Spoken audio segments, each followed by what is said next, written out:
This is a healthy chocolate pudding that's sugar-free, gluten-free, vegan, and paleo. It takes about 10 minutes to make and a couple hours in the fridge to firm up. It's super easy and we are going to make it right now. Hi, I'm Jaime at Enlightened, and on this channel we help you design a life with less stress and more intention. I love anything that's zero fuss, healthy, and easy to include in my daily routines, which includes nutrition, so subscribe if you like more videos on mindful living for a stress-free life.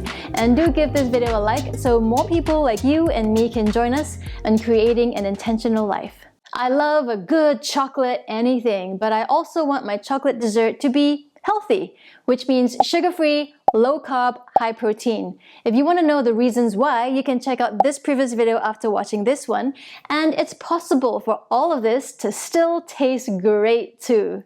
Here are the ingredients you'll need today. I'll put a link to all the ingredients below so you can buy them easily. 2 cups of chocolate hazelnut milk. I love this one from Rude Health. It's organic with no added sugars, no syrups, or fake sweeteners pretending to be sugar-free. 3 tablespoons of Kuzu starch. Kuzu is a starchy root, which basically acts as the thickener in this recipe.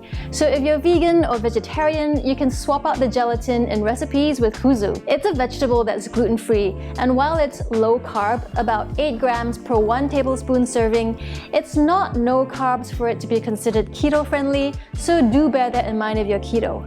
But Kuzu has been researched to help regulate blood sugar levels, which is great news. It means it won't give you that huge spike in energy that can lead to a crash later. It comes in these blocks that you have to crush up. I either hand grind it or use my Vitamix to grind it down, and then you mix it with water to get the thickness that you're looking for.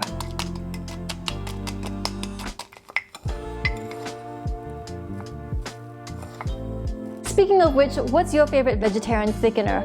I'm always on the lookout for gelatin alternatives that are veggie friendly, like agar, cognac or glucomannan or arrowroot.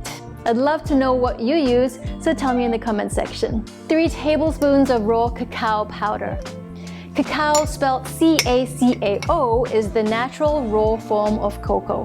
Cocoa is usually blended with other crap like milk powder and sugar, so definitely check the ingredients list. You're looking for raw cacao powder. There's nothing else on the ingredients list. Half a teaspoon of vanilla powder. Again, this is the natural raw form of vanilla beans ground up into a powder. You could use 1 teaspoon vanilla syrup if that's all you have, but I prefer the natural raw form of vanilla. 3 tablespoons of stevia. Instead of sugar, I usually use a stevia-erythritol combo. Stevia is a natural sweetener that doesn't spike your blood sugar levels, and it's not any of that fake sucralose, aspartame garbage. You can do the raw leaf stevia, and usually that's a green powder, but the raw leaf form as leaves, they don't dissolve and there's a funky bitter aftertaste. So I found the stevia-erythritol combo often used by the ketogenic community, that good sweet spot. Get it? Tastes like sugar, dissolves like sugar, but it doesn't spike your blood sugar levels, keeping your energy levels even throughout the day, which also prevents food cravings. I'll put a link to this one I'm testing out below. It's available on Amazon through all of Europe, and I'll also put a link to a similar stevia product that's available in the US. A small pinch of salt because salt enhances the flavor of anything, including sweet things. And that's it, super easy.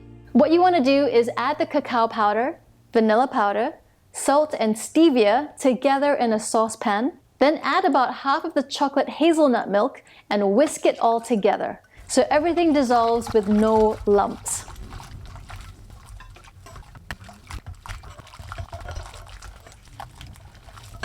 Then crush up all the Kuzu powder.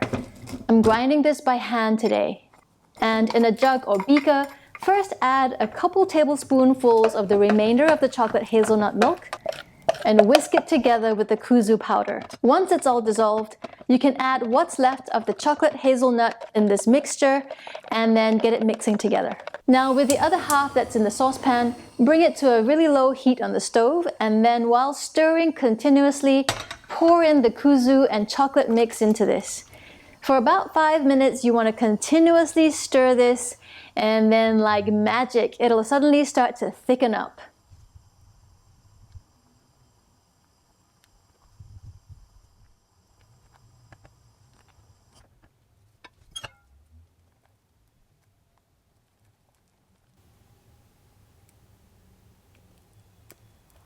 Once it's nice and thick, take it off the stove and pour it into your serving bowl.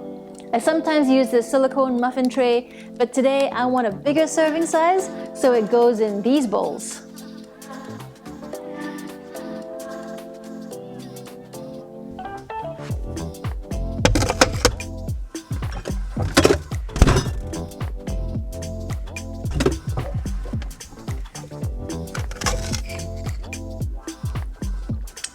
And ta-da! Healthy, chocolatey goodness. It's perfect as a sweet treat dessert or a mid-afternoon snack. If you like yours thicker, just use an extra tablespoon of Kuzu powder. Let me know below how you enjoyed this one. If you like more healthy chocolate recipes, check out this chocolate zucchini cake or this playlist over here. I hope they help you get through your busy life with more grace, ease, and flow, and I'll see you in the next one.